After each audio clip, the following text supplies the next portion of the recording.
Ayan guys, refill tayo, diba? Wala nga tayong ano, wala nga tayong snowdo. Ngayon, snowdo. Imagine nyo guys, hindi nakatakaw mga tao rito sa ice cream.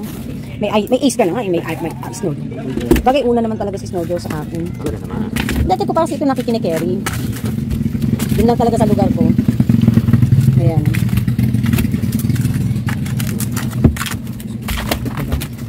So, puro yan lang yung mga in-order ko kay Snowdo guys, kasi yun yung mga fast moving. Yan naman kasi yung wala pang tab si Ace. May order kong tab, wala siya. 3-in-1 wala. Kaya talagang aasa dito. Dito na ba ito? Oo, sa baba. Sige, dyan lang yan kasi dudukot-dukotin ko yung dinidisplay ko dun sa kabila.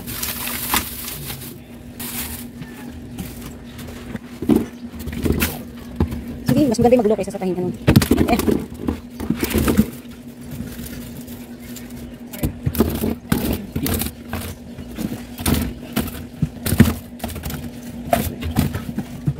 Saan ang buko na yun? Ang buko na ba order ko talaga?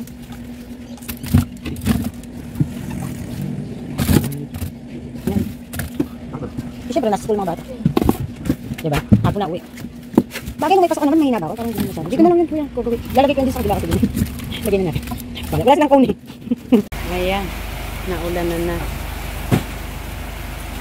Sa bulan. Wow.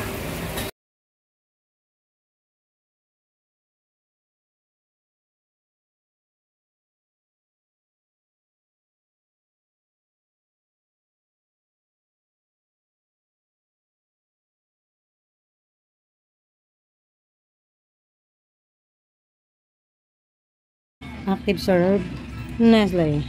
Ayun. Hi guys, Mami Park is here. Pasensya na po kung yung video ay ganyan guys, kasi po madilim, no? Meron lang po akong flashlight dito sa ibabaw. Ayan. Meron lang tayong flashlight, no? Wala tayong, hindi kasya ring light dito, no? So, for today's video guys, tayo ay sasagot ng tanong and magsha-shoutout na rin tayo. So, I miss you guys kasi it's been a week na nawalan tayo ng connection ng internet. And just yesterday, nakapag-live na kami ng Daddy Park and we've been so busy, you know, and as always, pag-weekend. Lalo na guys, nung nag-stop akong mag-live, na busy kami. So, yun. Anyways, may importante tayong pag-uusapan at sharing ulit, no, galing sa ating mga tanong ng ating mga viewers. So, for today's video, dalawa lang muna ang ating sasagutin at pag-aaralan. Okay? So, I really do hope that I could give a good justice with these advices kasi it related to the law, no? So, batas. Siyempre, kailangan susunod tayo sa batas. No? Ino-open ko lang ang ating mahiwagang laptop. Kahapon nga naghang to guys. Dapat mag-shoot na ako ng vlog. Naghahang, nagtanggal muna tayo ng ng anik-anik dito, ng medyo maging Ayan.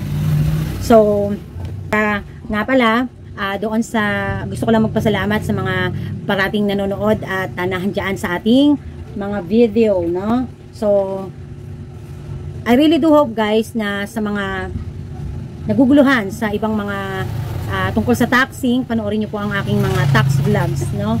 So, kasi ako po, magtatapik lang ako ng taxing kapag merong certain situation. And kung ito ay sakop ng aking pagiging 3% tax due taxpayer. No? Ayan.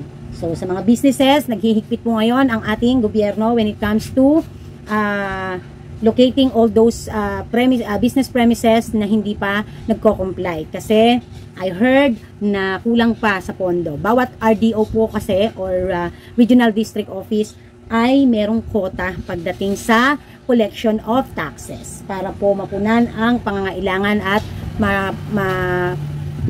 maisakatuparan ng mga programa na isinusulong ng ating mga nakaupo sa gobyerno. So, pag-uusapan po natin ang maduming politika, wag na kasi I'm not interested kasi maiinis lang ako guys. But sumunod na lang siguro before complain, I think, no? So, I would like to shout out first, no, dito sa ating mga comments dito. And kapag sasagutin na natin agad para hindi na tayo marami pang So, shout out to Gabstore 2019. I think I'm going to have my eyeglasses. Talagang hindi ko na matiis minsan, sa totoo lang.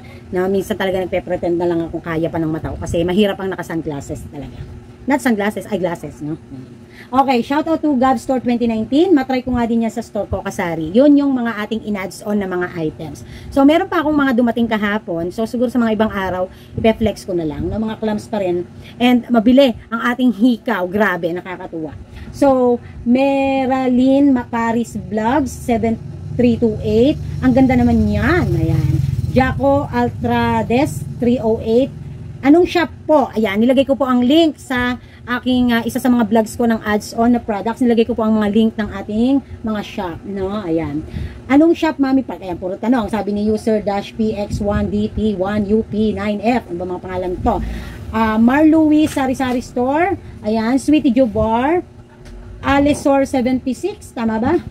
Ayan, tingnan natin kung Alisor na. Ayan, Ino de la Cruz and Jeff Pieza, Rich Noblehas 3617. No, sabi ni Rich Noblehas, wag daw mag-focus sa mga ganitong items at ipunin ng pera, no? Itabi para sa darating na pagtataas ng sigarilyo at ng alak. Although wala pa talagang announcement when it comes to that, wala pa naman pagpaparamdam ang mga ahente natin, maganda rin naman talaga yon. Tulad ng sabi ko sa video, gayahin lamang ang Mami Park kung handa na ang inyong tindahan para dito. Kung ito ay pinaghandaan, pinagplanuhan. Okay? So kasi si Mami Park, when it comes naman sa fast moving products, hindi naman ako nagpapabaya. No? I'll make sure na kung ako ay may ads on products na hindi talaga fast moving as like what you call that, basic commodities, I'll make sure na nakaplano ito, calling na, the right timing. Okay? So, laging tatandaan. Okay? Thank you po, Rich Noblehas. Lord Z OFW Kuwait, Winnie's.07, nakasari na din, although ang kanyang store, ang kanyang family ang nagmamanage. Alma Arcas 8812 and Arlene Yena. Okay, Malu Aguirre, hello, and Chedvic 4709 na namimiss ang mamili sa Santa Maria. Baka po magkababayan kami nito kasi doon po ako tubo, Santa Maria, Bulacan. Mimpa Realista, ayan, na nagsasabing may favorite daw siya na iniidolong store vlogger noon at ayan, ngayon sa akin na raw. So ulitin ko guys, huwag nyo na akong idolohin, i-admire nyo na lang ako, no? Yung kumbaga hangaan na lang, okay naman yon, natural lang talaga yun. Kahit ang mami may mga hinahangaan ako kasi hindi naman ako Diyos eh. No? So, yun lang. Kasi, feeling ko kasi parang napakataas ng expectation nyo sa akin kapag sinasabi nyo iniidolo nyo ako. At maraming salamat malaman na I'm the one you are looking up to. No, sa mga vloggers na gusto nyo mahinga ng mga advices and tips and ideas. However, I would be happy if you just say, Mommy, I like you. Mommy, I admire you. Mommy, I'm inspired. I'm motivated. Something like that. You know? Ricky Nuevo, hello po. Ellen Pilar, Betalia, no? Si Ma'am Betalia po ay isang single mother, a mom of 2. Yung isa po na kanyang anak ay having an autism and nag-stop na sa pag-i-schooling. Alam nyo po, nabasa ko po kasi kahapon ng mga nyo. Kaya pagka nababalikan ko yung mga ngayon na nag-shoot ako ulit kasi binura ko po dahil nga napapangitan ako sa aking vlog kahapon na i-shoot. Naalala ko po kayo, no? Thank you for sharing that very personal stuff, no? Alam niyo po, maganda yan kasi kahit paano naiis ang inyong pain. Number ni Ate Ana. Andito na ang Ate Ana, the comeback of Ana. Ang daming masaya kasi pag wala ang Ana, parang namatay na ang lahat. No, Survival Philippines kami kahapon, no? Pagpapamilya. Okay. Yun nga si Ma'am Betalia. Thank you po, Ma'am Betalia. May awa ang Diyos. Huwag pong titigil na matuto. Magtipid. Unahin po at i-priority po ang dapat i-priority when it comes to expenses. Pagdating po sa hanap buhay, unahin po ang fast moving. Unahin po yung mas mabilis na makapagpapabalik ng inyong puhunan at makapagpapaikot muli. Lagi ko po yan sinasabi sa lahat ng vlogs ko. Rolling, rolling, rolling. Okay? Rolling, rolling on a river. Rolling, rolling, rolling. Masaya tayo kasi may may internet na. Okay, napakanta pang mami. Roro Chen, hello. Grace de los Santos, ayan. Thank you very much. Si Ate J, JBTV 5712. Thank you ma'am Ate JB kasi si Ate JB matagal na rin kasari yan. Thank you sa pag-drop by, no, ma'am JB. Ay hindi ako nakakapasyal sa mga videos nyo. Nahandyan pa rin kayo para kay Mami Park. No, dito mo makikita talaga ang talagang mawala ka man lang sandali, hindi ka man makapanood at makasuporta. They are still there, no? Thank you very much.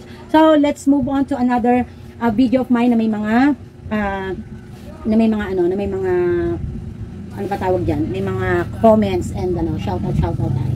No, ayan. So shout out to Erlinda Store Vlog. And dito sa napaka-isyung ano na to, viewer na to na si Izzy Lizano 6976 na lagi na lang may tanong, na ang tanong ay lagi na lang nag-uugat ng issue na kahit wala naman dapat i-issue. Okay, liwanagin natin ano. This is about time to tell you guys.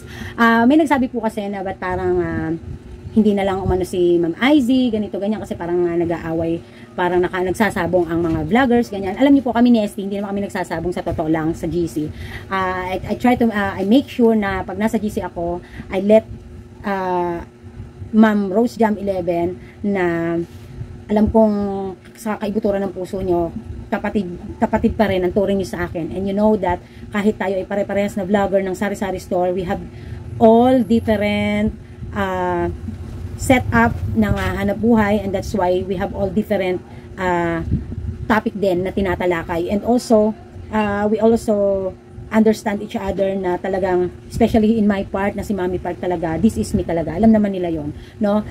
Kung ako man may mga nasasaring na mga viewers ng ibang may mga iniidolo kayo, I really do sorry, but however, yung mga viewers ko naman never say anything to you guys, so sana kung okay kami ni ST, sana okay din kayo, no, sa all right, huwag nang magtalo-talo. So I would like to emphasize this guys to about Izzy Lizano. I really don't know Izzy Lizano honestly, and she's suddenly come around commenting around in my videos and asking questions.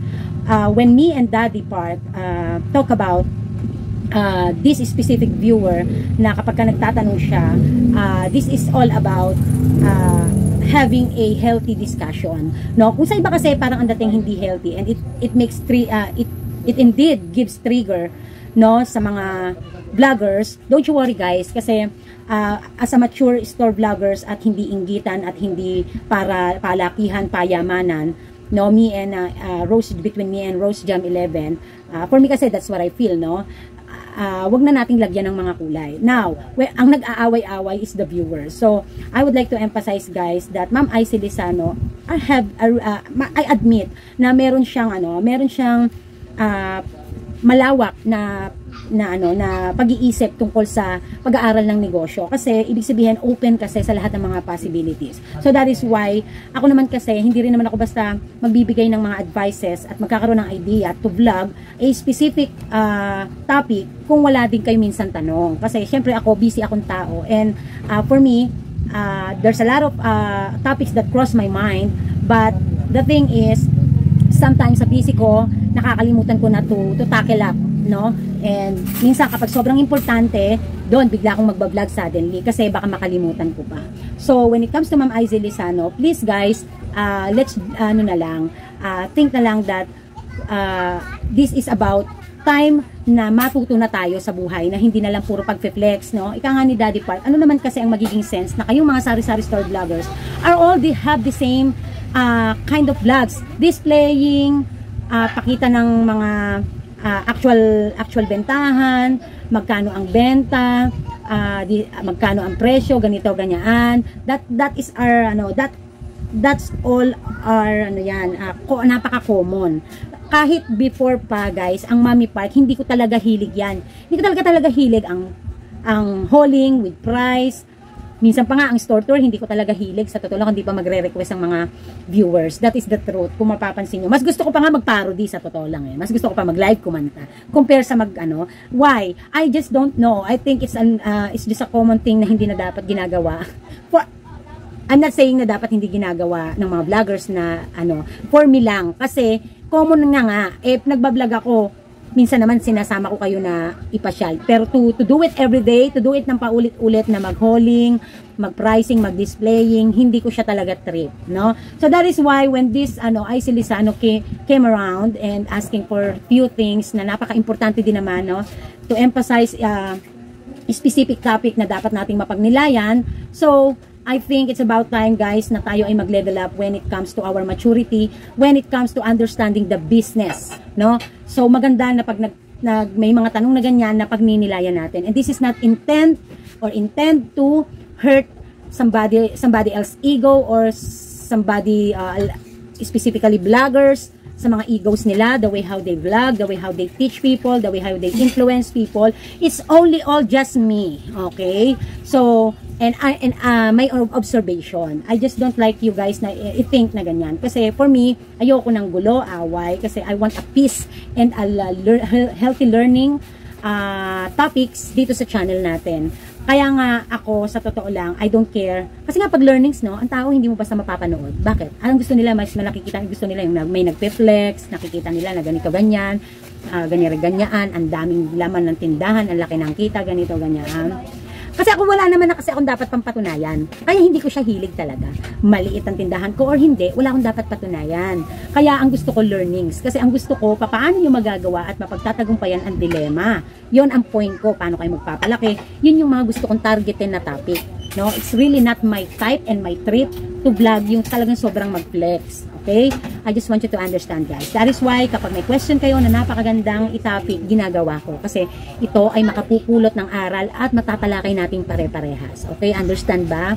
Ayan. Tulad ng ating magiging pag-aaralan sa susunod na to. No, mahaba ang ating video, but please, guys, mas importante ang knowledge, mas importante ang tips and ideas. Kasi ito ang magpapayaman sa inyo. Ito ang magbibigay sa inyo ng daan patungo sa pag-asenso at pag-iwas sa pagkalugi. No? Please lang. No? Ayan. Okay, shout out to Jet de la Cruz, Stephanie Mantan Happy. Ano bang pangalan to? Ayan, shout out to you guys. Okay. For now guys, yan muna siguro kasi napakarami yung comments talaga eh. I would like to emphasize the two magsa-shout ako ulit sa susunod. I would like to emphasize guys yung may tanong dito, no? Meron po kasing tanong dito si Ma'am Chedvic na aking kababayan nga, no? Ayan. So kasi na pag-usapan nabanggit ko doon sa vlog ko na isang vlog na tanong ni Ma'am Chedvic is Mami Park, tanong ko lang, since na-mention mo ang credit card, na-try mo ba siyang gamitin para sa business mo? Kagaya ng purchases mo sa Pure Gold, since malakas kuha mo sa kanila, nakakakuha ka po ba ng cashback gamit ang CC or credit card? Ganun kasi ang gawa ko sa personal expenses namin. Naisip ko, inam siguro sa sari-sari store business kasi syempre, steady ang purchasing, laki ng cashback, salamat and more power. Okay, I admit na nagamit ko ang aking mga credit card sa mga ibang both personal and purchases, no? Ang reason po kasi is pagka kinakapos po ako ng cash na dala, no? Hindi ko kasi dinadala ang emergency funds or not emergency funds or yung ating bang parang pinaka buffer funds natin. Kasi taalam naman natin, no, natural minsan talaga sa ating mga kasari na tayo ay may mga mahihinang nilalang na pagka nasa supermarket na add to cart na lang ng add to cart or kaya ay throw to cart na lang ng throw to cart, no? Ayan. So, para madaya ko ang aking sarili ay wag na lang akong magdala. Ang problema, dala ko naman ang mga cards. So, I also using my debit card, my savings sometimes, no? Yan ay for emergency cases lang, kapag kakinakos. One time nagamit ko ang aking credit card ng talagang gamit na gamit para sa store is when I remember nung nag-purchase ako ng napakaraming kape. Kasi I take the advantage or I took the chance, I took the advantage, the opportunity to get a very good deal when it comes sa mga kape. Kaya naman namili ako ng halagang 40,000 na kape. But half of that ay nanggaling sa mga around 30,000 nanggaling yan sa bulsa ng Mami Park. And the other 10% ay 10,000 is nanggaling na yan sa credit card. So I'm using the credit card kapag ako ay kakapusin. Pero kapag as much as possible, hindi. When it comes naman sa personal, kapag wala naman akong ipon para sa personal naman kung ano-ano, dahil ang Mami Park, bago na po ako mag-purchase ng mga personal stuffs ngayon, ay pinag-iisipan ko muna. And kapag pinag-iisipan, syempre, pinaglalaanan, pinag-iipunan. And if that happens na talagang kailangan ko ng bilhin and kulang din ako sa cash, I'm using my credit card for my personal scratch. Pinapa-swipe natin yan. I mean, not scratch pala, swipe. So, yon. And then, ang ginagawa ko sa kanya is kapag feeling ko ay hindi ko mababayaran ng buo, I'll make sure na pagdidesisyonan ko yan ng maaga kasi I'm going to apply that to turn that into 6 months to pay, no? Na maliit lang ang tubo or 6 months to 12 months to pay without interest, zero interest. So, ganun na ngayon ang Mami Park. So, ang credit card, kapag ginamit nyo yan, sana, yun ay dahil sa lalo na kung ang sitwasyon nyo ay hindi naman talaga mga ka-LL-an, ano? Yung ibig sabihin yung talaga maraming pera for personal use. Kung gagamitin rin lang naman sa business, maganda talagang gamitin ang credit card for the business. However, it has to be a more of on responsibilities, no, yung being responsible person when it comes to using your CC.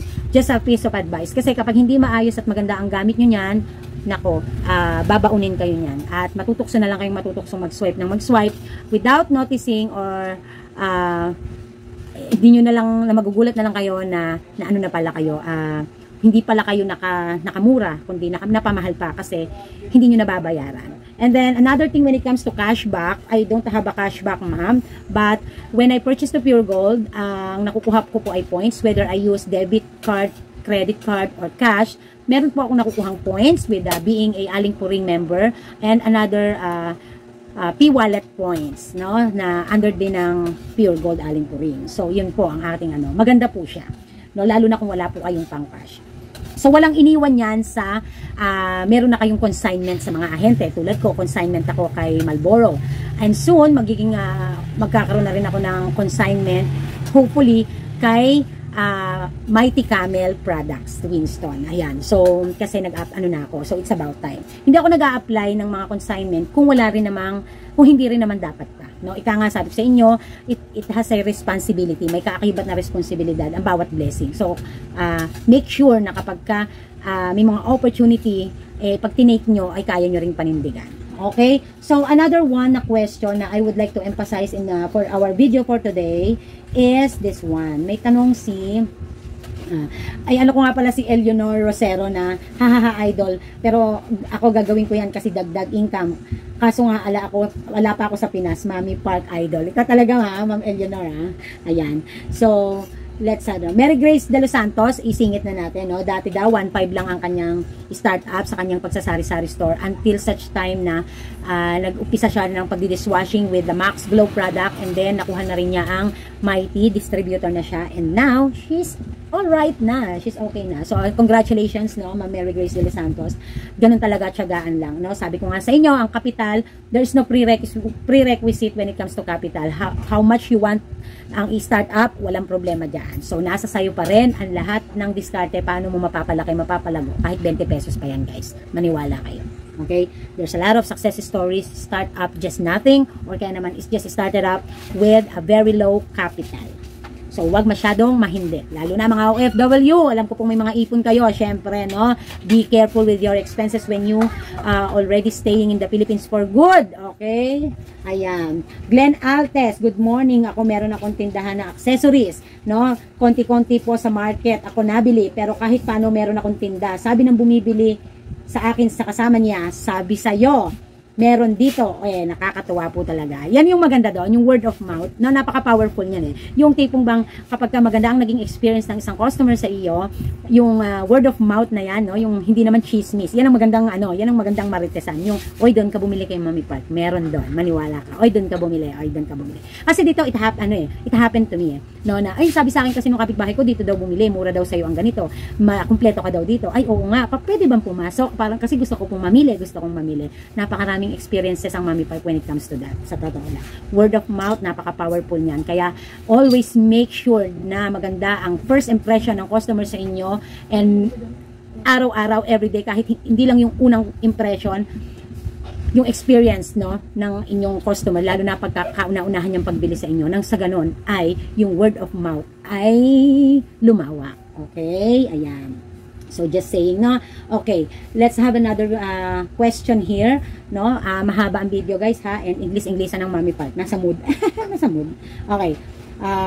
May question dito si Ma'am Hazel Gindap Gamad. Ayan, shout out po sa inyo. Ilagay kaya natin dito yung ating cellphone nang sa ganun ay nakaharap ako at hindi nakatagilid, guys. Kasi siguro parang kayo. Ba't ba nakatagilid ka, Mami Park? Ayan.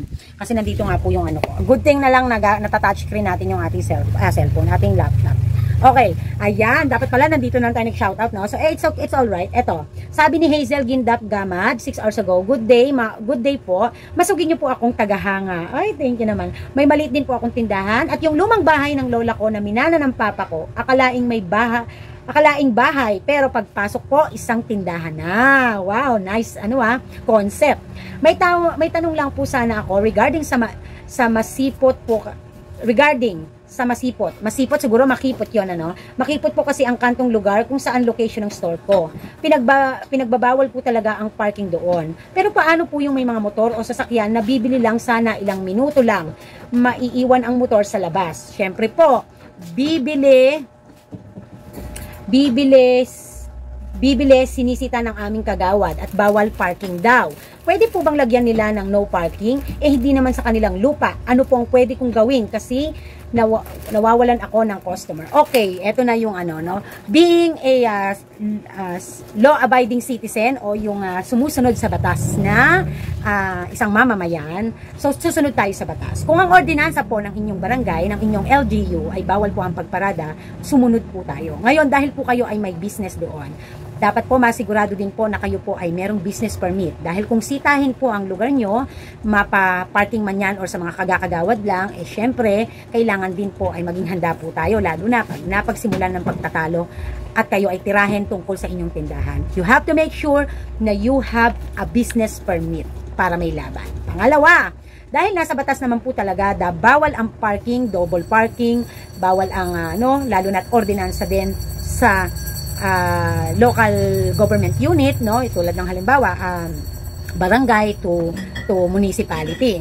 Sumunod na lamang po. So, ngayon, ganito po kasi kung talagang meant for business ang gagawin nyo sa inyong harapan ng inyong property. Sa po kasi talaga, sa usually ito napansin ko lang, hindi na kasi ako nag-research guys kasi medyo may alam naman ako ng konti. Kapag ka po tayo gumagawa ng, halimbawa may bahay tayo, talagang dapat sa paggawa ng bahay, di ba po, halimbawa, i-drawing ko po ba, ganito, para ko sa inyo. Pengi nga ako ng bond paper anak. Natin guys, igandahan natin yung explanation na para mas sigurado. Ang dami naman, isa lang. Okay, wala kasi tayong dito show me board So, eto magdo-drawing ako. Okay. Halimbawa po guys, eto ang bahay nyo. Etong kalsada. Ito, kalsada, Ayan. Ito po ang inyong property, Ngayon, sa pagtatayo po ng property, sa totoo lang, dapat po iyan ay may mga 1 to 2 meters before po ng pinaka main road or pinaka kalsada. Ano po ang reason bakit kailangan nagbibigay tayo ng allowance from the main road or from the kalsada, from the public road? Dahil po, pag nagkaroon ng road widening, hindi na i-request pa ng gobyernong biyakin natin ang ating property. Usually po, dalawa yan willing ka or kailangang voluntary mong ibigay yung konting sasagasaan sa'yo ng gobyerno sa pagdating sa road widening or kaya naman ay babayaran ka para doon sa road widening na project. So, para maging safe, kapag magpapatayo po tayo ng bahay, lagyan na po natin ng allowance before po yung ating bakod or yung ating gate. And then, bahay sa loob. Yun po ang mas pinaka-safe. Lalo na po kung nahandoon po tayo sa talagang national road. Kasi po talagang yung road widening, sometimes after 5 years, 10 years, 20 years, 25 years, nagkakaroon po kasi tayo syempre ng ang mga gobyerno, ang taga-gobyerno ay may mga panukalang proyekto para sa mga ganyan, para sa ating ikaka-asenso, sa ating infrastruktura, So kaya ngayon pa lang para malaman nyo na pag magpapagawa po, wag yung halos talagang as in gamit na gamit nyo yung lupa nyo kasi delikado. Pangalawa, kung you are going to have a business and alam mo naman pala na ito ay daan at sa tingin mo ay ang mangyayari is tulad yan, may mga sasakyan na hindi maiiwasang customer mo ay may dala at hihinto sa'yo at syempre hindi naman natin, alam naman natin na sandali lang naman sila just to buy. Ang magiging problema po kasi, lalo't kung makipot ang daan, looban, eskinita, squatters area, yung maaabala po, magkakaroon po ng ng abala doon sa mga papasok at lalabas na sasakyan. And at the same time, doon po sa mga nagdadaan. So, syempre, makakaabala tayo sa pampublikong daanan. So, talaga pong pinagbabawal. Ngayon po, kung doon po nakaparada within the vicinity of your property, wala pong problema doon. Hindi po pwedeng saklawan ng gobyerno yon. Kasi po, doon nakaparada mismo within the vicinity of your property. Kung nakaparada po doon sa road o doon sa kalsada, doon sa iskinita sa kalsada at hindi nakapaloob doon sa property mo, yun po ay may karapatan na sitahin ka ng mga taga-gobyerno o mga nakatataas dyan sa inyo. So, kung meant mo na talagang magtindahan dyan, you better renovate your store, physical store, at bigyan mo ng halos katamtaman, yung sakto lang na space para doon sa mga paparada na mga sasakyang bibili sa iyo. Kasi kung titingnan po natin pagdating sa batas at nakakaparada ang customer mo doon sa kalsada, wala po tayong magiging laban. But as you saying is sa lupa mo naman yan ay pag-uusapan nyo syempre, no? Pag-uusapan. So kaya dapat maliwanag when you are entering into business with a physical store, dapat maayos po. Sa mga subdivision naman po, meron pong mga nakalaan talaga ang subdivision na gutter. Sa gutter na yan, dyan, or kaya yung gutter and also common, common terms yan na gutter at saka parang walk, catwalk, no? Kung saan doon dadaan ng mga tao. No, so kami dito, kaya hanggat maaari din, ayoko din na maglalagay at magdi-display sa labas kasi para merong lakaran ang mga mamimili. Now, kapag po pumaparada sa labas, ang kainaman po kasi dito, ang road, malapad sa harapan ko. So dahil sandali lang, napagpapasyensyahan yan. Wag lang yung talagang paparada ng matagal, paparada ng kasi yun talaga'y bawal na. But in your case, dahil po makipot, at kung dumadating po sa point na nasisita po kayo, pag-usapan nyo po yan. Lalo na po at may karapatan kayo at sa property nyo po nakaparada. Kung nakakaparada po sa public road, doon po talagang kailangan kayong saklawan ng mga taga-barangay or taga-LGU. No, wag pong sasamaan loob. Kasi, naintindihan po natin, nababawasan po ang customer nyo, nawawalan po kayo ng customer. It's just that, yung sana yung preparation from the start, na alam nyo po na sana na-foresee nyo to, na-foresee nyo yung nagkaroon kayo ng feasibility study muna, na paano naman kung ganito, ganyan. Sometimes po kasi, tayo inisip natin, okay lang, tama lang, sige lang. Kung dadating po kasi sa puntong hindi naman lahat makakaunawa at magpaparaan, papasok na po ang batas dyan. So, kaya po for me, kung kaya nyo pong gawa ng paraan na i-insist na ang parada ng customer mo ay talagang within your property or within your area na pag-aari mo, yon ang sabihin mo. But, if the cases is kahit pumaparada sa harap mo, pero nakakaabala, no, sa daan, sa pagkipot palalo ng daan sa inyo, sumunod na lang po tayo. So, kaya po, mas maganda po talagang pag iyan ay talagang yan ang gusto nyo ng negosyo at tututukan nyo na, ngayon pa lang ayusin nyo na po. Ngayon pa lang ilagay nyo na sa ayos ang physical store. Okay? Sana po naiintindihan natin, At ganun po talaga, wala tayong magagawa pagdating sa batas. Okay, so thank you Ma'am Hazel Gindap Gamad. Sana po ay nabigyan ko po kayo ng linaw, nabigyan ko po kayo ng advices and idea. Alam ko po magastos po ang magpaayos at magpa-construction para sa meant for your parking, pero ganun po kasi talaga, wala po tayong magagawa. We want to enter into a business, so syempre may mga responsibilities and obligations tayo. Now we have to comply. Okay? So, sana maraming natutunan ng lahat. Shoutout ko na rin si Marilyn Paris Vlogs, si Rochelle Vlog, Jaco Fall Trade, Eleonor Rosero na nga, ayan, si Janak Saina Perez, ayan, maraming salamat po sa inyo, Jubilin Bagayo, hello, Ma'am Jubilin. Ayan, for now po, yan po muna ang ating topic. Glenn Altes, ayan, thank you very much po sa inyo. Clarissa Aragit, thank you very much, shout out to everyone, shout out to all, Team SF, shout out. Ma'am Koshab Shabit, nagbabalik si Ma'am Koshab Shabit, and that is a Black American, one of my good friend in YouTube channel. Nakagabi bago ako matulog, na catch up ko siya, nagbabalik siya sa vlogging. Okay, so thank you, and this is Mami Park, and this is Team Park Fighting. Bye!